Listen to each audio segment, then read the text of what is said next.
D'après la commission sur le 11 septembre, l'avion qui est apparu à proximité de Washington et qui est allé percuter le Pentagone était le vol American 77, le même avion qui avait disparu des radars aux confins ouest de la Virginie 1 heure plus tôt. Mais aucune preuve n'a été fournie pour confirmer cela.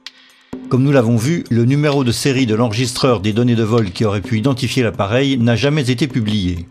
La seule chose que les débunkers peuvent avancer en faveur du vol 77 est un petit morceau de fuselage portant un numéro de série American Airlines. Mais n'importe qui aurait pu placer cette pièce sur la pelouse après le crash. D'autant que des personnes en uniforme non identifiées ont été vues en train de ramasser les débris juste après le crash en violation directe des règles régissant les enquêtes criminelles. Un prestataire qui n'était qu'à 100 mètres du point d'impact a déclaré « C'était des gars en veste noire, du département de la sécurité. Ils étaient là pile au bon moment. Je n'arrive pas à comprendre. D'où venaient-ils? Peut-être étaient-ils au courant de quelque chose, je ne sais pas. » Les débunkers affirment que les témoignages sont plus que suffisants pour identifier l'avion. Mais il est probable que si quelqu'un avait voulu le faire passer pour un avion d'American Airlines, il l'aurait peint aux couleurs de la compagnie.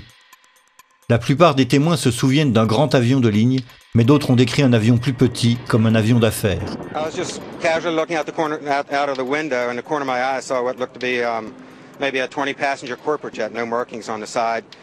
From my office, I was able to see a white jet, like a Gulfstream type commuter jet, I guess. Omar, you say this was a smaller plane, 10 to 15 passengers maybe? No es muy grande. No es muy grande. It's not like too big, it's just... ¿Tú sabes los aviones comerciales? It's like business aircraft. Like a business jet. Yeah. It looked like a commuter plane, 2 engine, come down from the south, real low, proceed right on and crashed right into the Pentagon. And are you fairly sure that it was what we sometimes describe and recognize as a small commuter plane? Yes, it was. À eux seuls, les récits des témoins ne permettent pas d'établir le type exact de l'appareil.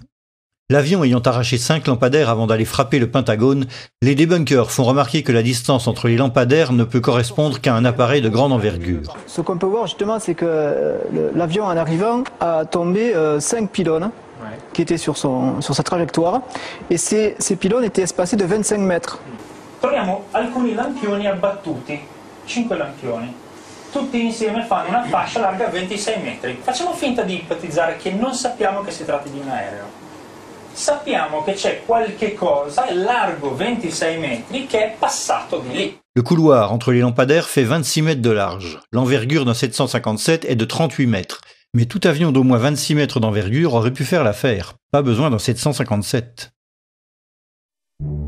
En fait, lorsqu'un avion de ligne de 100 tonnes percute à 800 km/h une façade en béton armé comme celle du Pentagone, on s'attend à trouver une situation comme celle-ci. Au contraire, ce qui sauta immédiatement aux yeux, c'est l'absence de débris importants et identifiables, comme ceux que l'on voit d'habitude sur les lieux d'un crash aérien. Bob Pugh fut le premier caméraman à arriver sur le site. And there's a lot of debris in the foreground of those videos. Again, it's very small pieces. I mean, I'm standing on pieces, a dinner plate or smaller in size. All the while, I'm looking for wreckage, and I can't find a piece of anything that I recognize. I can't see the tail, I can't see the wheels, I can't see the engines, there's no chairs, there's no luggage. D'après la version officielle, il n'y avait aucun débris significatif sur la pelouse parce que l'avion s'était presque entièrement encastré à l'intérieur du bâtiment. Quindi, gran parte dei frammenti dell'aereo non sono fuori perché l'aereo è entrato nell'edificio. L'université de Purdue a réalisé une animation graphique détaillée qui illustre la version gouvernementale de l'événement. We had the plans for the Pentagon, all the details, right down to the last reinforcing bar.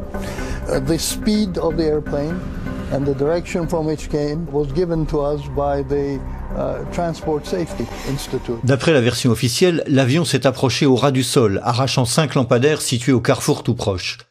Penchant légèrement sur son aile gauche, il a heurté une remorque garée devant le bâtiment avec la partie inférieure de son aile droite, puis a frappé la façade selon un angle de 42 degrés.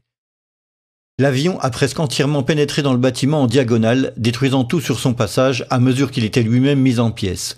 Le fuselage aurait même atteint et transpercé le 3e anneau du Pentagone, perçant ce trou de sortie de 3 à 4 mètres de diamètre. Cette version des événements pose cependant plusieurs problèmes. Le premier est l'envergure réelle d'un Boeing 757. Nous nous rappelons tous de la façade du Pentagone après son effondrement. Mais auparavant, juste après l'impact, voilà à quoi ressemblait le bâtiment. Cette série de photos a été prise par un photographe de la Navy juste après l'impact. On ne dirait pas qu'un Boeing 757 vient de s'encastrer presque entièrement dans le bâtiment, les dégâts ne sont pas assez importants.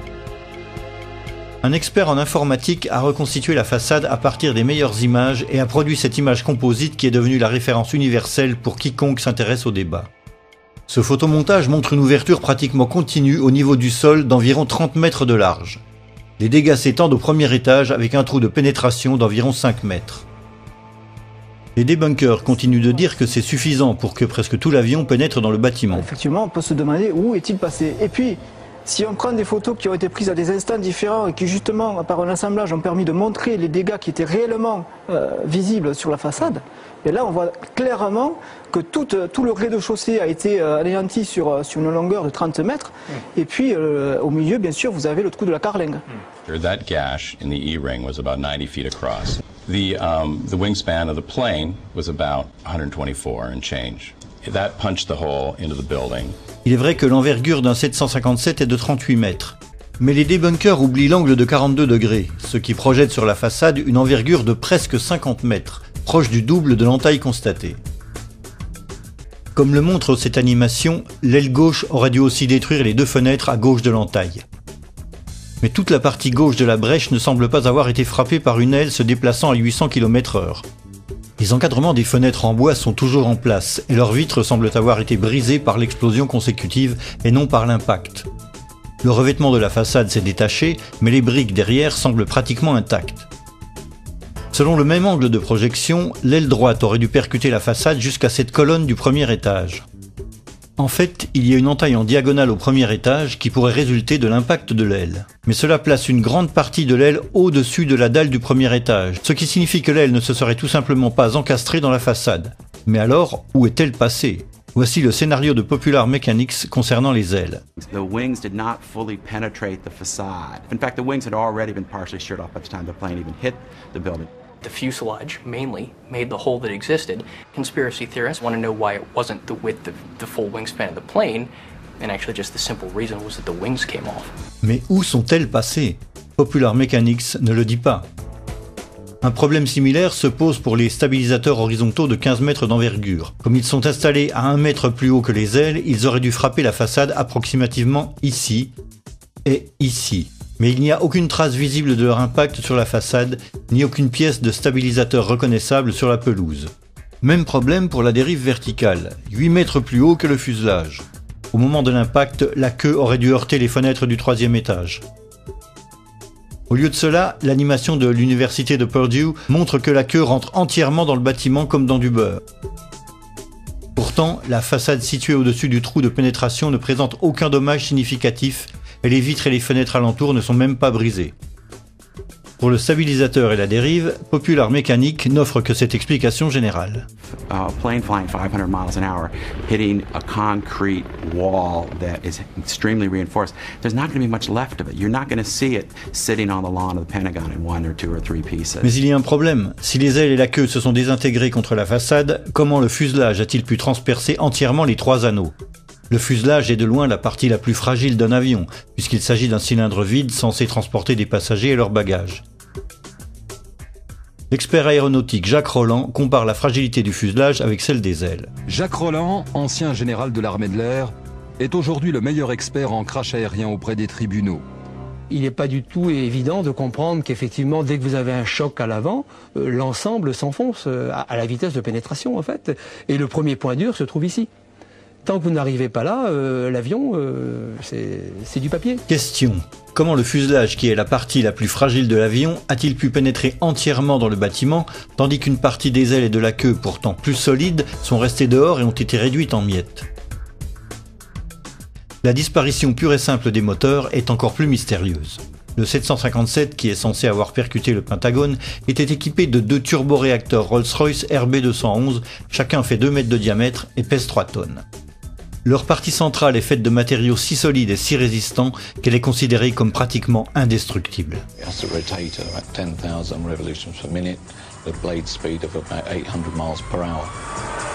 To operate at around 1700 degrees, they're designed not to melt. Quali sono le parti che non vengono distrutte, che non si squagliano per il calore? Pezzi del carrello e il cuore dei due motori, che è molto più compatto dalla parte esterna dei motori, ovviamente fatto in materiali che devono resistere alla temperatura, 2000-2500 gradi, per cui la parte centrale dei due motori è sicuramente sopravvissuta all'impatto. Mais où sont-ils? Dans son animation, l'université de Purdue a choisi d'ignorer le problème. Comme on peut le voir, les réacteurs disparaissent juste avant l'impact. Le débunker Paolo Attivissimo a émis ce qu'il appelle une suggestion prudente. Questo è un motore Rolls Royce RB211, questo è un oggetto trovato davanti al Pentagono. Quando dicevo prima, probabilmente i motori non sono completamente entrati, questo oggetto è di forma compatibile. Faccio il prudente, dico semplicemente che è di forma compatibile. Mais ce rotor peut provenir de n'importe quel moteur. Il existe une autre photo d'un disque similaire ou du même mais sous un angle différent. Et puis, il y a cette partie de moteur retrouvée à l'intérieur du bâtiment. Mais nous ne cherchons pas de petits débris, nous cherchons 2 pièces de plus de 3 tonnes en acier et en titane et qui après l'accident devraient ressembler à ceci, ceci ou encore ceci. De fait, si le Pentagone avait été percuté par un Boeing 757, les 2 réacteurs auraient percuté la façade à cet endroit, sous chaque aile. Ils auraient pénétré dans le bâtiment selon une trajectoire parallèle au fuselage, creusant un sillon bien plus dévastateur que le reste de l'avion. È un proiettile simile il motore? Sì, sicuramente sì. Può essere tranquillamente un proiettile. Lanciato a 800 km/h, la struttura viaggia e non si ferma a un minimo ostacolo. Pourtant, on ne retrouve aucun moteur près du trou de sortie, ni aucun trou pouvant avoir été causé par ces réacteurs. Question. Pouvez-vous expliquer ce qui est arrivé aux parties centrales des 2 réacteurs constitués de matériaux pratiquement indestructibles? Enfin, une chose encore plus mystérieuse, le trou de sortie. Officiellement, c'est le fuselage de l'avion qui a percé ce trou dans le 2e mur du 3e anneau, appelé l'anneau C. Le 15 septembre 2001, le directeur du programme de rénovation du Pentagone a déclaré « L'avion a traversé les anneaux E, D et C. Le nez a endommagé le mur intérieur jusqu'à l'allée AE. L'allée AE est la cour intérieure qui sépare l'anneau C de l'anneau B. » Mais comment le fuselage a-t-il pu se frayer un passage jusqu'à l'anneau C? Un aereo che pesa 120 tonnellate, lanciato a 800 km/h, impatta una facciata, la trapassa. Nel trapassarla viene tritato dalle colonne che ci sono in mezzo, a mo' di grattugia, se mi passate questo termine, e alla fine quel che rimane sono solo frammenti molto piccoli. Quel poco che rimane in fondo arriva dall'altra parte. Si le fuselage n'est qu'un cylindre et qu'il a été taillé et haché menu par les colonnes, comment a-t-il pu conserver sa forme parfaitement circulaire et aller percer le mur de cette façon? C'est là que les explications des débunkers deviennent absolument fascinantes. The mass of the plane penetrated the building with enormous energy and continued into the building in a state almost more like a liquid than a solid. Then encountered reinforced concrete columns 2 feet thick, so the aircraft was flying through a forest of columns. The plane became almost like an artillery shell or a tank round. What actually came out, it was a circular ball of fire, which is how fire goes when it moves. That's why it has a perfectly round shape. By this time, there was an avalanche of debris that was moving as a single mass, much as in an avalanche of snow. Qu'il se soit transformé en masse liquide, en boule de feu ou en avalanche de neige, toutes ces explications sont purement et simplement contredites par le rapport de 2003 rédigé par l'Association américaine des ingénieurs en génie civil et intitulé Pentagon Building Performance Report. Pour décrire le comportement des colonnes du rez-de-chaussée, le rapport explique que les colonnes 3G, 3H, 3J et 5J étaient endommagées mais encore en place, bien que sur la trajectoire directe du fuselage. Il est très peu probable qu'à ce stade de la progression, une partie significative du fuselage ait pu conserver l'intégrité de sa structure. Celle-ci a certainement été détruite avant même d'avoir parcouru une distance équivalente à sa longueur. L'avion mesure 47 mètres, soit environ la moitié de la distance entre la façade et le trou de sortie. D'ailleurs, les premiers témoins des dégâts à l'intérieur du Pentagone confirment qu'aucune pièce significative du fuselage n'a atteint l'anneau C.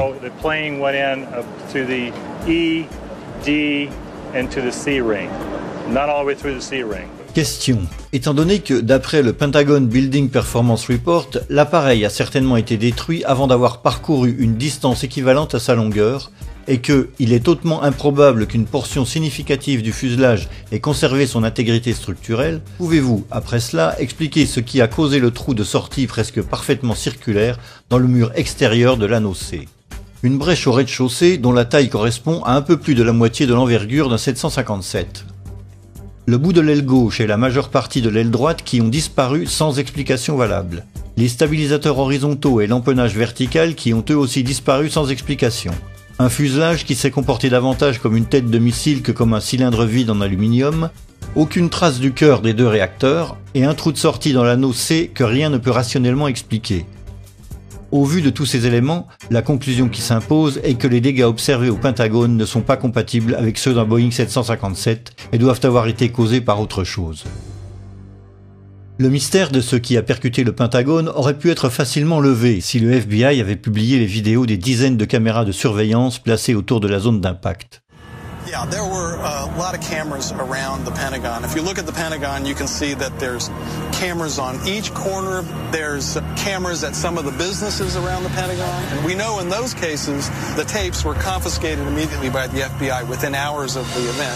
Suite à une requête demandant la publication de ces vidéos formulée au titre de la loi FOIA, l'agent du FBI responsable des enregistrements a répondu. Le FBI dispose de 85 vidéos pouvant correspondre à la demande d'information FOIA. Mais l'agent a conclu « J'ai pu déterminer qu'une seule vidéo montre l'impact du vol 77 contre le Pentagone le 11 septembre 2001. C'est la vidéo que nous avons tous vue à maintes reprises. » Le FBI aurait aussi bien pu diffuser toutes les vidéos pour que le public se rende compte par lui-même. Mais pour des raisons inexpliquées, il a préféré les garder pour lui. I've filmed before down at the Pentagon before 9/11. There's got to be at least 100 video cameras ringing that building, in the trees, everywhere. They've got that plane coming in with 100 angles. I want to see the video. I want to see 100 videos that exist of this. Why don't they want us to see that plane coming into the building? Non seulement cette question est restée sans réponse, mais une analyse approfondie du seul enregistrement disponible nous réserve une surprise étonnante. Au départ, le département de la Défense a publié ces 5 images extraites de l'enregistrement d'une caméra de surveillance d'un parking. Puis en 2006, le DoD a publié la séquence entière d'où provenaient les 5 images publiées précédemment. La vidéo est constituée d'images espacées d'environ 1 seconde. Elle commence juste avant l'impact et se poursuit avec l'énorme explosion et les flammes et la fumée qui s'ensuivent. Malheureusement, la vidéo ne montre pas l'approche de l'avion. La seule chose visible juste avant l'explosion ressemble à la queue d'un avion suivi d'une traînée blanche. Mais le fuselage est caché par le poteau au premier plan. Le DoD a également publié une deuxième vidéo, prise par une caméra à un autre endroit du parking. En fait, cette caméra était installée dans le poteau qui masque la vue dans la première vidéo. Cette vue aérienne montre l'emplacement des 2 caméras. La seconde caméra filme dans la même direction et elle offre le même champ de vision mais avec une vue dégagée. En se calant sur l'explosion, il est possible de synchroniser les 2 caméras à l'image près.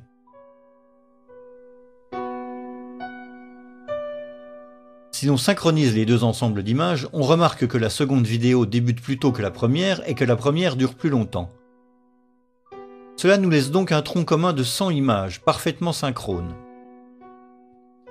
À partir du moment où la voiture de police repart, l'action se déroule de façon absolument identique, à la fois avant et après l'explosion. En particulier, pendant la deuxième partie des vidéos, on peut vérifier grâce à la forme des nuages de fumée qu'après l'explosion, chaque couple d'images représente bien la même situation. Cela confirme que les 2 caméras étaient parfaitement synchronisées. C'est d'ailleurs ce que nous sommes en droit d'attendre puisque les 2 caméras étaient contrôlées par un système d'enregistrement central appelé multiplexeur ou TLR. Il y a cependant une image dans chaque vidéo où la scène diffère complètement, et il se trouve qu'il s'agit précisément de l'image où l'avion passe juste au-dessus de la pelouse. C'est l'image 23 dans le décompte commun à chaque vidéo. Alors que la première vidéo montre la queue et la traînée blanche, nous pourrions espérer que la seconde caméra placée dans le poteau de béton montre le fuselage entier de l'avion dans la même position. Mais ce n'est pas le cas. Dans l'image correspondante, la caméra 2 ne montre que la pointe de l'avion qui rentre à peine dans le champ par le coin en bas à droite.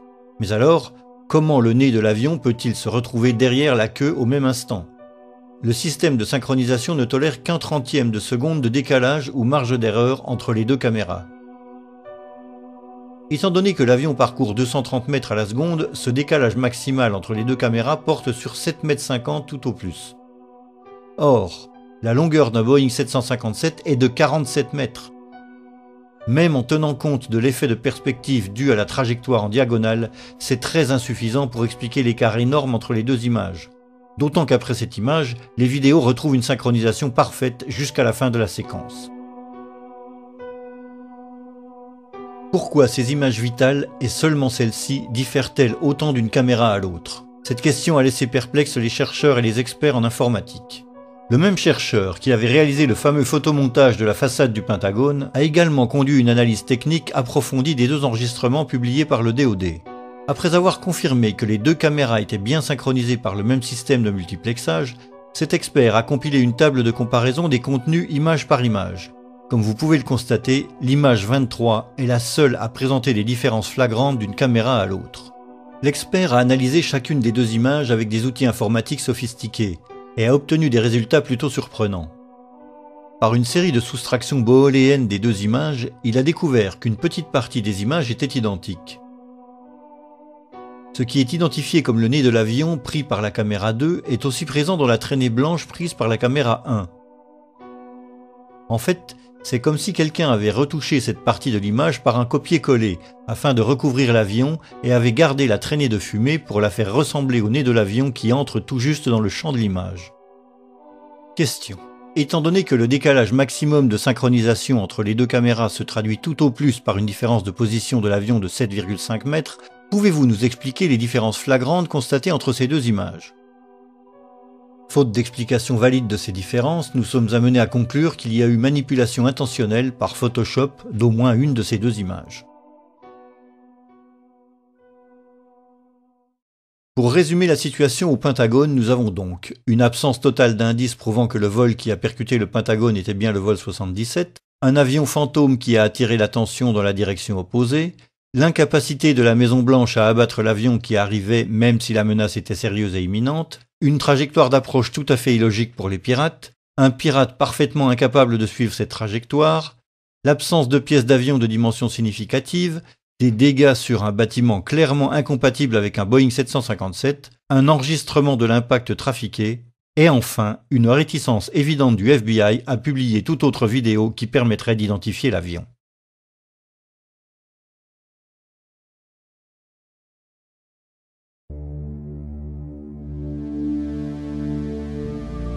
Toute la problématique du vol 93 peut se résumer à une seule question. Si vous étiez passé par là et que quelqu'un vous ait dit qu'un Boeing 757 venait juste de s'écraser à cet endroit et que le trou dans le sol avait absorbé les 100 tonnes de l'avion, l'auriez-vous cru ou pas? C'est la situation déconcertante dans laquelle se sont retrouvés les habitants de Shanksville en arrivant sur place. We drove back that road, and where the road ended, that's where the plane was. And I mean, you know, the only thing I could tell, you know, I get out, you know, like I said, I heard this thing, you know, I felt the explosion, saw the fireball, and I get up there and I'm thinking, where is it? You know, just debris, pieces, small pieces of debris, and you know, the trees were singed and burning, it was just smoldering. Nothing. It was just little pieces. There was nothing to actually, like a door or a window or anything. You couldn't really, it was just little pieces of shrapnel everywhere. What's that right there? Over in here. Les journalistes télé ont eux aussi été stupéfaits quand on leur a dit qu'un avion venait de s'écraser à cet endroit. You know, at first I wasn't even sure that this was, that these were pieces of the plane. They're so small, and it's indistinguishable. You can't tell whether it's a piece of the fuselage or a piece of the seats. You don't know what it is. Chris Kanicki, he's a photographer. He was back there just a couple of minutes ago, and Chris, I've seen the pictures. It looks like there's nothing there except for a hole in the ground. Basically, that's right. From where we could see, there wasn't much left. Any large pieces of debris at all? No, there was nothing that you could distinguish that a plane had crashed there. It's really all you see is a large crater in the ground and just tiny, tiny bits of debris. Alert also went out to Somerset County Coroner Wallace Miller. He hurried to the scene, an abandoned strip mine. When he arrived, He couldn't believe his eyes. It looked like someone had gouged about a 10-foot wide, 10-foot deep trough through the strip mine area. But when you looked in, it was just covered with dirt. There was nothing there that you could really say it was an airplane. Dennis Roddy était rédacteur en chef de la Gazette de Pittsburgh. Airplane debris? Nothing I could identify. Mais le plus étonné de tous fut peut-être Ernie Stull, le maire de Shanksville. Ja, mein Schwager und ein guter Freund von mir waren die ersten hier. Sie haben in Shanksville an einer Straßenecke gestanden und sich unterhalten. Ihr Wagen stand gleich in der Nähe und so waren sie die ersten hier. Dann kam erst die Feuerwehr. Alle waren wie vor den Kopf gestoßen, weil sie zu einem Flugzeugabsturz gerufen wurden. Aber da war kein Flugzeug.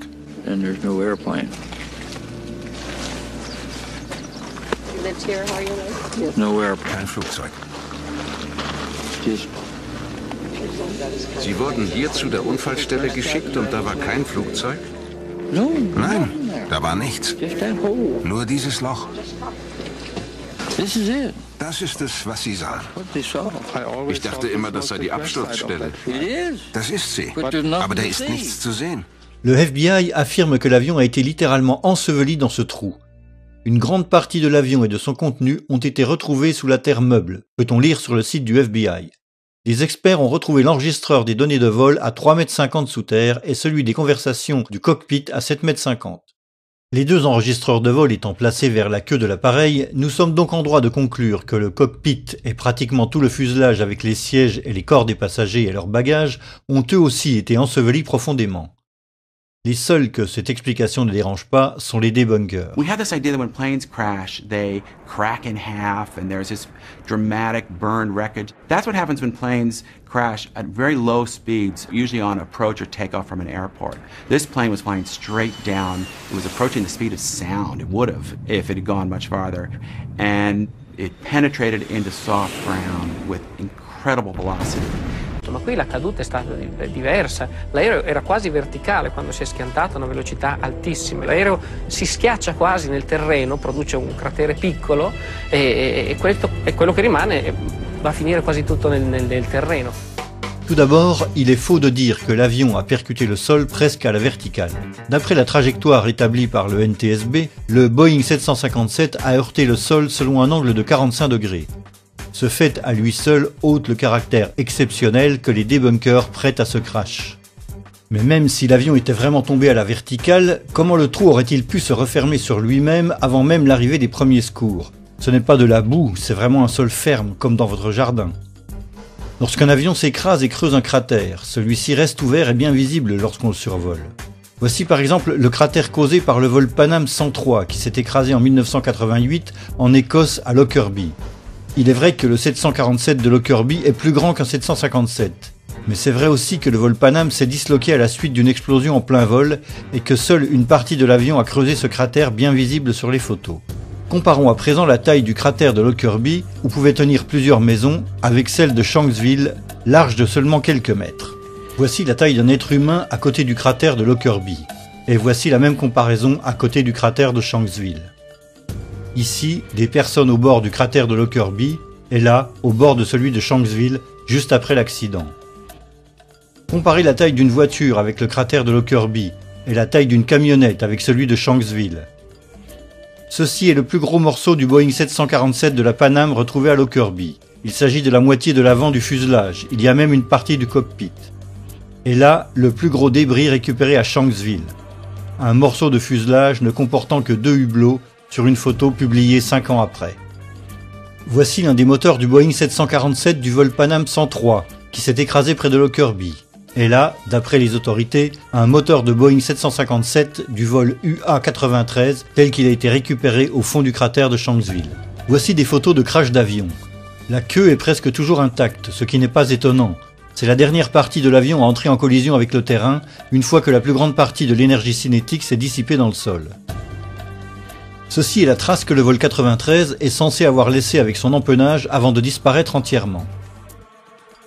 Et là, les morceaux d'ailes tels qu'on les retrouve normalement sur le site d'un crash aérien. Ces traces sont celles qu'auraient laissées les ailes à Shanksville avant de disparaître corps et biens avec tout le reste. Ceci est le centre du cratère censé avoir avalé presque tout le fuselage. Mais c'est là que l'histoire officielle de ce crash devient absolument fascinante. Après 2 semaines, le FBI a déclaré que 95% de l'avion avait été récupéré. Un Boeing 757 pèse environ 100 tonnes. Une voiture pèse environ 1,5 tonne. Autrement dit, le FBI affirme que l'équivalent de 60 à 70 voitures a été extrait de ce cratère. Question. Pouvez-vous expliquer comment un avion de 100 tonnes peut avoir fini sa course presque entièrement enterré au fond d'un cratère qui s'est refermé sur lui-même avant l'arrivée des premiers secours? Mais admettons que 95% de l'épave a été récupérée. Où sont tous ces morceaux? Et pourquoi ne sommes-nous pas autorisés à les voir? Lorsque des accidents controversés surviennent, tous les efforts sont faits pour récupérer le plus de pièces possible. Par exemple, voici l'assemblage des restes du Boeing 747 de Lockerbie reconstitué dans un hangar. Et ici, les débris du Boeing 747 du vol TWA-800 qui s'est abîmé en mer près de Long Island en juillet 1996. Et là, les débris du DC-9 du vol Itavia 870 qui s'est écrasé dans des circonstances non élucidées près d'Ustica en 1980. Pourquoi n'a-t-on pas fait la même chose pour le vol UA-93 ? Au vu de la controverse sur l'absence de débris et des rumeurs qui disent que le UA-93 aurait été abattu en vol, c'était pourtant la meilleure façon de faire taire les théories du complot. Au lieu de cela, on nous demande de croire que les pièces ont été mises sous scellé par le FBI, alors que personne n'a été autorisé à les voir. En l'état actuel de nos connaissances, le vol 93 pourrait tout aussi bien ne jamais s'être écrasé près de Shanksville. Les défenseurs de la version officielle doivent aussi faire face à un autre fait inhabituel.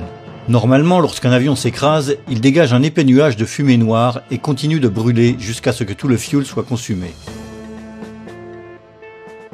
Mais à la place de ce nuage noir, voici ce que les habitants de Shanksville ont pu voir.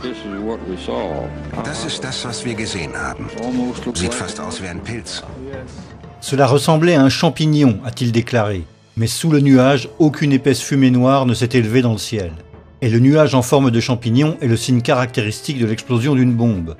Le journaliste déjà rencontré précédemment a lui aussi remarqué l'absence d'odeur de fuel brûlé, remplacée par une odeur de terre brûlée. Of the scorched earth. The only way I can describe it. It doesn't smell like jet fuel. It smells like... Kendall, how do you describe it? Just burned earth. Burned earth. It smells like burned earth. L'herbe à côté du cratère montre aussi qu'il n'y a pas eu d'incendie après l'explosion. Le sol est sec et ne présente aucune marque. Certains ont suggéré que ce n'était que la première explosion et que l'épais nuage noir allait suivre. Mais c'est faux, comme le prouve cette vidéo amateur filmée juste après l'explosion.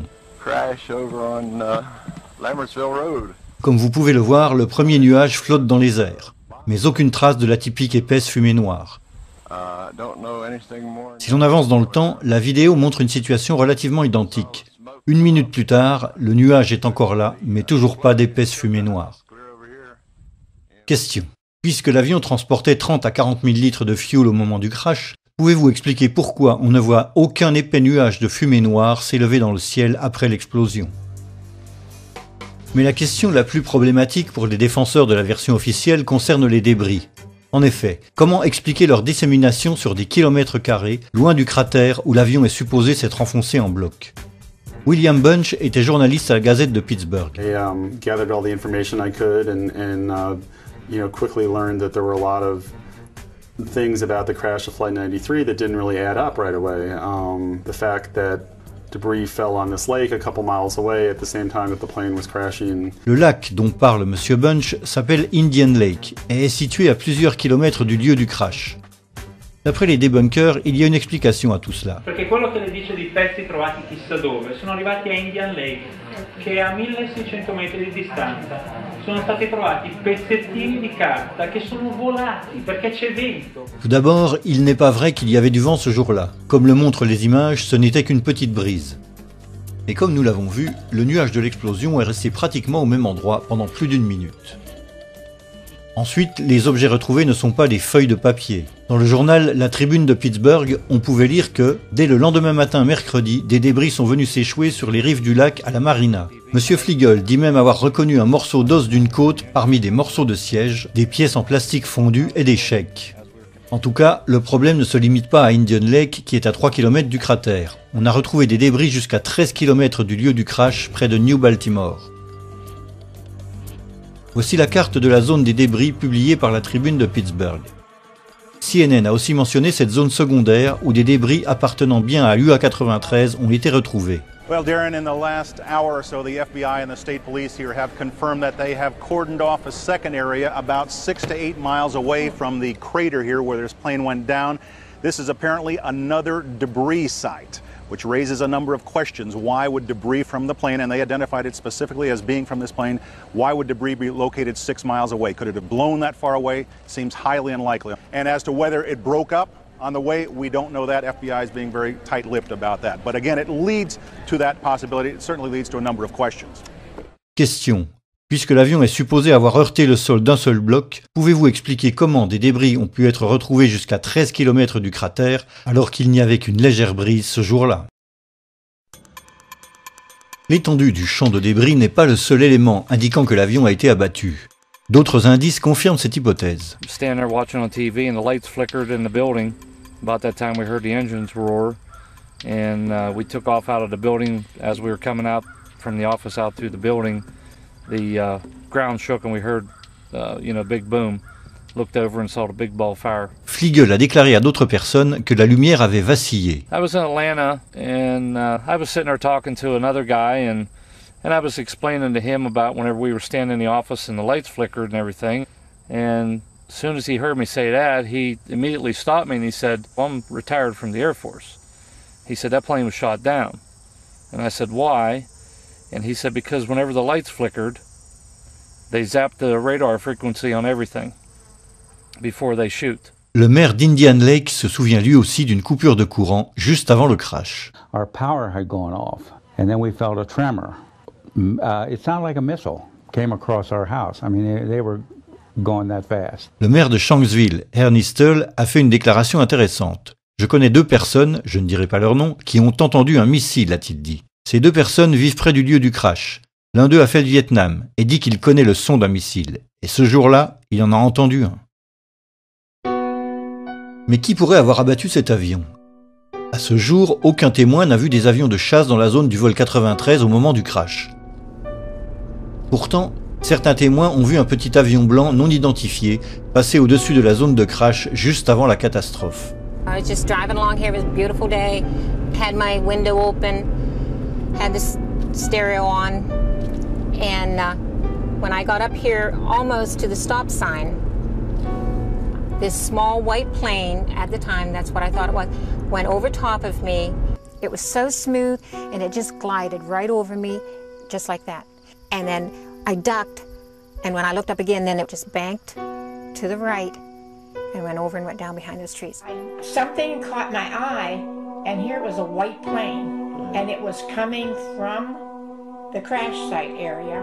Les débunkers persistent à dire que cet avion blanc n'était qu'un avion d'affaires envoyé sur place par les contrôleurs aériens pour qu'ils jettent un œil sur la zone où le vol UA-93 avait disparu de leur radar.